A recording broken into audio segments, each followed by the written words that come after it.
Hello আমার প্রিয় ছাত্রছাত্রী বন্ধুরা, আমি তোমাদের অমিতাভ স্যার। সবাইকে আমার ইউটিউব চ্যানেলে স্বাগত জানাচ্ছি। আজকে তোমাদের ভৌতবিজ্ঞান ক্লাসে আগের দিন অ্যামোনিয়া নিয়ে যে আলোচনাটা করেছিলাম তার পরবর্তী অংশে হাইড্রোজেন সালফাইড বা সালফিউরেটেড হাইড্রোজেন অর্থাৎ H2S এই গ্যাসটা নিয়ে কিছুটা আলোচনা করব এবং তারপর কিছুটা নাইট্রোজেন N2 এই গ্যাসটা নিয়ে আলোচনা করব, মানে ডাইনাইট্রোজেন।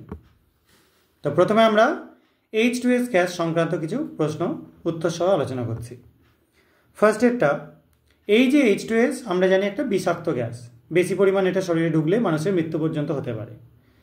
তো এই যে বিষক্রিয়াটা H2S এর কোন ধর্মের সাথে সম্পর্কিত? এটা অবশ্যই হবে রাসায়নিক ধর্মের সাথে। নেক্সট, আমরা পরীক্ষাগারে H2S তৈরি করবার সময় সব থেকে বেশি কোন যৌগটা ব্যবহার করি?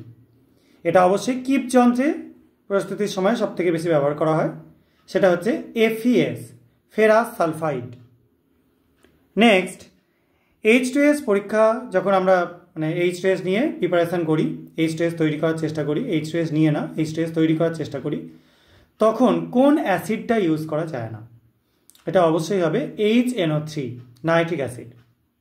নাইট্রিক অ্যাসিড ইউজ করে কিন্তু H2S তৈরি করা যায় না, কারণ নাইট্রিক অ্যাসিড একটা তীব্র জারক অ্যাসিড আর H2S একটা বিজারক পদার্থ, দুটো একে অপরের সাথে বিক্রিয়া করে ফেলে। আর নাইট্রিক অ্যাসিড উদ্বায়ীও বটে, সেটা উদ্বায়ী অবস্থায় থাকবার জন্যই কিন্তু আরও H2S এর সাথে বিক্রিয়া করে, কারণ সালফিউরিক অ্যাসিড ব্যবহার করা যায় কিন্তু সালফিউরিক অ্যাসিড জলীয় দ্রবণ থেকে বেরিয়ে আসে না, অর্থাৎ এটা উদ্বায়ী না, সেই জন্য জেনারেলি বিক্রিয়াটা হয় না। কিন্তু H2S যখন আমরা নাইট্রিক অ্যাসিড ইউজ করে করতে যাব তখন কিন্তু বিক্রিয়াটা হবে। নেক্সট, H2S আমরা যদি রাসায়নিক প্রকৃতি বলি সেটা কীরকম হবে? সেটা অবশ্যই হবে আম্লিক প্রকৃতির, অ্যাসিডিক। এই জন্য যে কোনো ক্ষারকীয় পদার্থের সাথে, বিভিন্ন ক্ষারের সাথে এটা বিক্রিয়া করে এবং ক্ষারকের সাথেও, সমস্ত ক্ষারকের সাথেই বিক্রিয়া করে। নেক্সট, অ্যামোনিয়ার যে সংকেতটা, এটা আমি আগের দিন বলতে ভুলে গিয়েছিলাম, সেটা কে আবিষ্কার করেন, মানে কে তৈরি করে সেই সংকেতটা? এটা অবশ্যই ডেভি, সায়েন্টিস্ট ডেভি। নেক্সট, আর্দ্র বাতাসে সাদা ধোঁয়া সৃষ্টি করতে পারে কোন গ্যাসটা? এটা অবশ্যই HCl gas, hydrogen chloride gas. Next, hydrogen সালফাইডের ক্ষারগ্রাহিতা কত? এটা অবশ্যই 2, কারণ H2Sটা প্রথমে H+, HS- এটায় ভাঙে, HS- আবার ফার্দার H+, S2- এ ভাঙে, অর্থাৎ H2S তার থেকে 2H++ S2-। যদিও H+ এর অস্তিত্ব নেই, আমরা এরকম বলতে পারি H2S+, 2H2O, তার থেকে দুখানা H3O+ এবং তার সাথে S2-। দুখানা যেহেতু H3O+ তৈরি করছে সেই জন্য এর ক্ষারগ্রাহিতা 2। নেক্সট চলে আসি যে H2S আমরা যদি সলিউশন করতে চাই H2S এর, তাহলে কোন জলে করব? এটা অবশ্যই ঠান্ডা জলে, কারণ গরম জলে H2S বেশি গুলতে পারে না, প্রায় গলেই না বলতে গেলেই চলে, এটা ঠান্ডা জলেই করতে হয়। নেক্সট, H2S কিন্তু একটা দাহ্য গ্যাস, তবে অবশ্যই এর ফ্লেমেবিলিটি খুব কম, অল্প দাহ্য, স্বল্প দাহ্য একটা গ্যাস, এবং এটা কিন্তু দহনে সহায়ক নয়।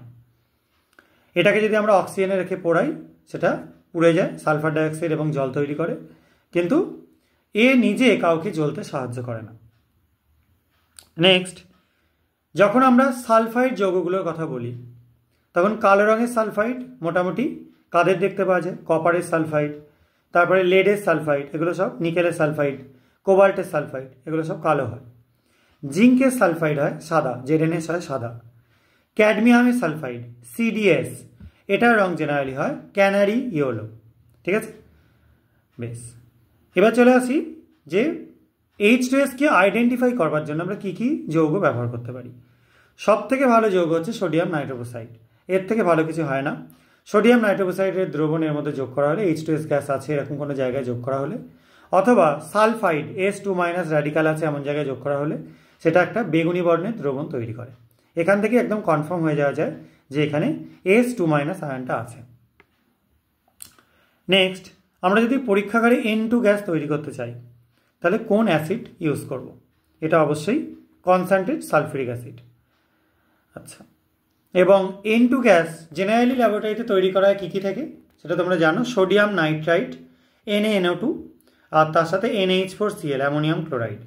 সরাসরি অ্যামোনিয়াম নাইট্রাইট থেকে কিন্তু নাইট্রোজেন গ্যাস তৈরি করা হয় না, কারণ অ্যামোনিয়াম নাইট্রাইট যদি সামান্য পরিমাণ তাপ পায় ভয়ঙ্কর বিস্ফোরণ করে। ইভেন সোডিয়াম নাইট্রাইট এবং NH4Cl এই দুটোর মিক্সচারটাও কিন্তু কঠিন আকারে নেওয়া হয় না, এটাকেও লেই করে নেওয়া হয়, ঠিক আছে, মানে তরল অবস্থায় বা গাঢ় জলীয় দ্রবণে নেওয়া হয়।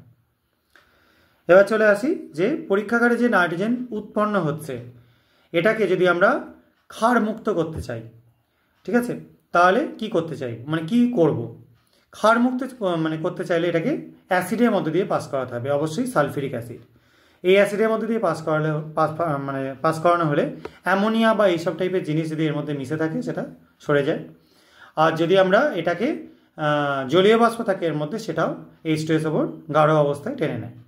আর যদি আমরা ক্লোরিন গ্যাস যদি N2-র সাথে মিশে থাকে সেটাকে দূর করতে চাই, তাহলে অবশ্যই NaOH দ্রবণ ব্যবহার করা হয় বা KOH দ্রবণ ব্যবহার করা হয়, ঠিক আছে। আর ম্যাগনেসিয়াম নাইট্রাইটকে আমরা গরম জলে ফেললে, যদি ফোটাই জলের মধ্যে ফেলে, তাহলেও কিন্তু অ্যামোনিয়া গ্যাস তৈরি হয়, ঠিক আছে। তো আজকে আমরা এই অবধি আলোচনা করলাম, 5 মিসালি একটা আলোচনা হলো, যদিও সেখানে ম্যাক্সিমাম কোশ্চেন ছিল H2S থেকে। পরের দিন আবার আরও অন্য কিছু বিষয় নিয়ে আলোচনা করা যাবে। আজকের মতো এটুকুনি। সবাই খুব ভালো থাকবে, সাবধানে থাকবে, বাই।